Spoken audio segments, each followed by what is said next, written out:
ദൈവം ഞങ്ങളെ ആശ്വസിപ്പിക്കുന്ന ആശ്വാസം കൊണ്ട് ഞങ്ങൾ യാതൊരു കഷ്ടത്തിലുമുള്ളവരെ ആശ്വസിപ്പാൻ ശക്തരാകേണ്ടതിന് ഞങ്ങൾക്കുള്ള കഷ്ടത്തിൽ ഒക്കെയും അവൻ ഞങ്ങളെ ആശ്വസിപ്പിക്കുന്നു. ദൈവത്തിന്റെ മഹത്വം ഉണ്ടാകട്ടെ. ആ പ്രത്യേകമായിരിക്കുന്ന വാക്യം നിങ്ങൾ പഠിക്കണം, ശ്രദ്ധിച്ച് നിങ്ങൾ മനസ്സിലാക്കണം. വേദപുസ്തകം പഠിപ്പിക്കുന്നത് ദൈവം ഞങ്ങളെ ആശ്വസിപ്പിക്കുന്ന ആശ്വാസം കൊണ്ട്. അപ്പോൾ ഒന്നാമത്തെ വിഷയം, ദൈവത്തിന്റെ പ്രത്യേകത, he is A God of comfort.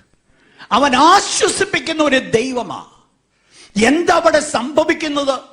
ദൈവം അതിന്റെ താഴത്തെ വാക്യം അവസാനം പറയുന്നു, ഞങ്ങൾക്കുള്ള കഷ്ടത്തിലൊക്കെയും അവൻ ഞങ്ങളെ ആശ്വസിപ്പിക്കുന്നു എന്ന് പറഞ്ഞാൽ ഒരു കഷ്ടത്തിൽ പോലും ദൈവം ആശ്വസിപ്പിക്കാതെ ഇരിക്കത്തില്ല.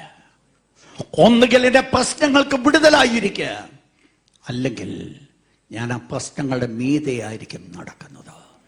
ഒരു കാര്യം ഞാൻ പറയാം, നിന്നെ ഒരിക്കലും പരാജയപ്പെടുത്തുവാൻ സ്വർഗത്തിലെ ദൈവം സമ്മതിക്കത്തില്ല. ഞങ്ങൾക്കുള്ള ആശ്വാസം കൊണ്ട് ഞങ്ങൾ യാതൊരു കഷ്ടത്തിലുമുള്ളവരെ ആശ്വസിപ്പാൻ ശക്തരാകേണ്ടതിന്. നിങ്ങൾ മനസ്സിലായ വേർഡൊന്ന് പറഞ്ഞേ, ആ വേർഡൊന്ന് പറഞ്ഞേ. യാതൊരു കഷ്ടത്തിലുമുള്ളവരെ, ഒന്ന് ശബ്ദമേറ്റെന്ന് പറഞ്ഞേ ആ വാക്യം. യാതൊരു കഷ്ടത്തിലുമുള്ളവരെ ആശ്വസിപ്പാൻ ശക്തരാകേണ്ടത്. അപ്പോൾ എൻ്റെ കഷ്ടത്തിൽ ദൈവം എന്നെ ആശ്വസിപ്പിച്ചതിൻ്റെ കാര്യമല്ല, മറ്റുള്ളവരെ ആശ്വസിപ്പാൻ